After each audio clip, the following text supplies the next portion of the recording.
Hey everybody, what's going on? Today we're going to start a new series of mine called Storytime with Mechguy or Mechguy Stories. Basically, those are going to be stories about what I've been through during my school years and stuff, and crazy shit that's happened to me since then. So yeah, the first story starts us off at a more simpler and innocent time of our life, elementary school.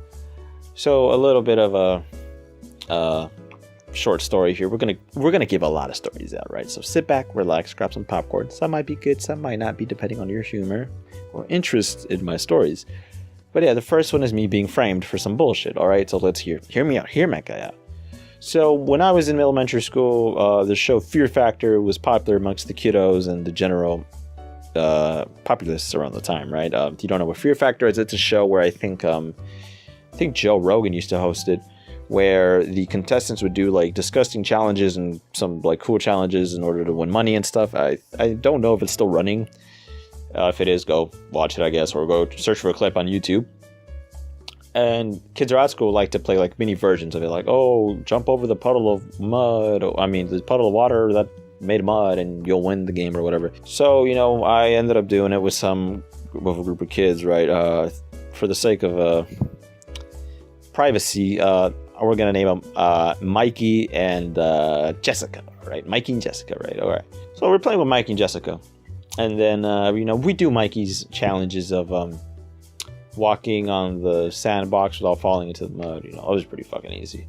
So we switch off turns on being the host, right? Mikey was the host first. Now I get to be the host. All right. So we go to the swings, and my challenge to them was whoever can win by going the highest on the swings and jumping off is the winner, and whoever doesn't is the loser, right? You lost the game, then you are the loser of that game. You are the winner if you win the game, right? Apparently this whole SUW shit goes way back.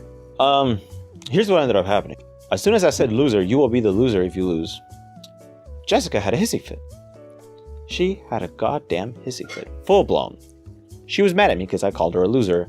I was like, okay, slow the fuck down. We haven't even started this damn game yet. You haven't even lost yet. You don't even know if you're the loser. You could be the winner. He's like, no, you called me a loser, blah, blah, blah. You called me a loser. Try to explain this to her. It didn't work out. All right, so she was pissed that I called her a quote-unquote loser. Now, she thinks I'm calling her, oh, you're just a loser, blah, blah, blah, loser. No, good for nothing loser. No, that's not what I said. What I was trying to say is, if you lose the challenge, you will be the loser. If you win, you will be the winner, right? So Jessica here took it the wrong way. She went to go tell on me, of course, because that's what you do when you don't understand something. When it's beyond your realm of comprehension, you automatically assume you've been insulted to the highest degree known to mankind.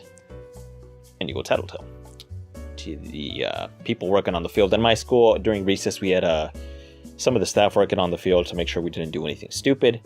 So yeah, she wanted to go tell them that I called her a loser, but not in that context, right? Not in that way. But she said I did, even though I didn't. And then, of course, my side of the story automatically is no to the teacher. She just believes Jessica all the way, right? Because fuck me, right? I'm a little boy. I'm always wrong. The girl's always right. And I get a proper scolding for that. And I'm just like, are you fucking serious? Needless to say, after that, I did not talk with Jessica ever again. I did not want to have anything to do with that girl. Nothing at all. So yeah, after that, I didn't play with Mikey or Jessica ever again because, well, due to situations that arose, and plus, Jessica does not know how to understand jack shit. And to this day, I believe she doesn't understand jack shit about her life either. I don't play at all. I don't play that game no more. But yeah, that was one of the stories. And another story here was we had a quote-unquote ghost problem at my school in the bathrooms. And what ended up happening here was the girl that claimed... All right, let me give you some history here. People were claiming that ghosts were banging on the doors when they went to the bathroom. Okay, well, here's what was really happening. People were just going along with it. The handball courts were on the exact same building where the bathrooms were located. They were right next to each other, right? And the buildings were essentially used as handball courts, as a wall to bounce the ball off. So naturally, when you bounce the goddamn ball off the wall, you're going to hear it on the other side in the bathroom. Well, a lot of kids at my school, let's just say, are stupid fucks and couldn't put two and two together. Anyways, that was a big issue. And here's another issue. For the sake of simplicity, this is just going to be another girl named Jessica. Follow. Jessica here. It's a new Jessica. She was a very she was a character, I guess you could say. Yeah, she was a character. Later in life in different schools and stuff, she liked to instigate a lot of stuff. She was a troublemaker. She was always an attention-seeking person, I guess you could say, right? I could have said it a lot less flattering, but yeah, that's the gist of it. She was attention-seeking. She one day I eat at the cafeteria and I go to the playground, right, as any young boy does. All of a sudden, I see a crowd by the first restroom. Now, in my school, we had 3 restrooms in 3 different buildings. I'll put a little graphic up so you guys can see what I mean. We arrived there, me and a lot of other people, and what we ended up seeing was Jessica here crying, bawling, saying that she saw her dead grandmother in the bathroom. Well, I think one of her friends was with her. They were more or less freaked the fuck out that Jessica has said that, and they were not sure what to do. She was crying, bawling her eyes out. Now, whether or not she saw her grandmother, I highly doubt she did. I think she was just doing this to seek attention.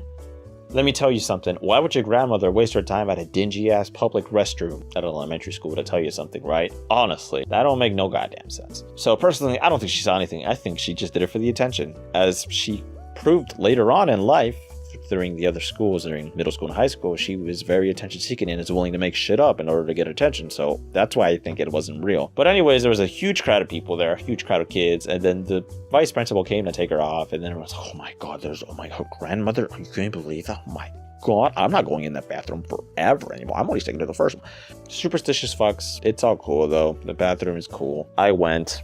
If your boy needs to take a whiz, he will take a whiz. But yeah, to wrap it up with another quick story, in elementary school, in my other elementary school, there was a rumor that the school was built on top of a old cemetery. Whether or not that rumor is true, I haven't investigated significantly enough to debunk that, although I pretty much think it's bullshit, but you know. And they're all the kids is a shining beacon of how shall I say, proof.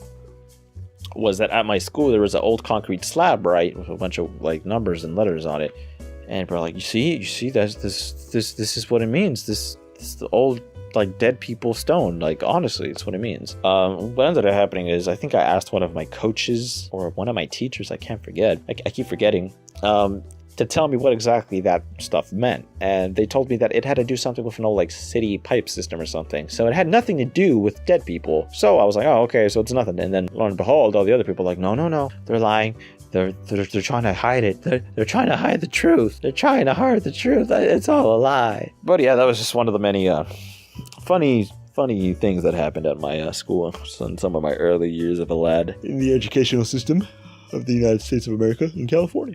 Yeah, that's about it for the stories for today. If you have any other wacky stories, that's cool. Let me know in the comment section down below. Next story. I'm not so keen on sharing the next story because of the statute of limitations. It might not be up yet for that. So we might keep that story at bay for now. But yeah, I have some other stories from middle school that are interesting too. Anyways, guys, thanks for listening in. The next stories video, if this is received well or if this does anything, I'll put it out soonish. Anyways, if you have any weird ass stories about school or just in life in general, let me know in the comment section down below. I'll be happy to read them. Maybe I'll bring them up in the next video as I'll highlight my favorite story so you guys can read it also. Thanks for listening, guys. More projects to come. Keep it tuned. Got God of War, so yeah, uploading gameplay of that too. And Thanos gameplay should be out pretty soon. I did pretty well with him a couple matches ago. Thanks for watching. Peace.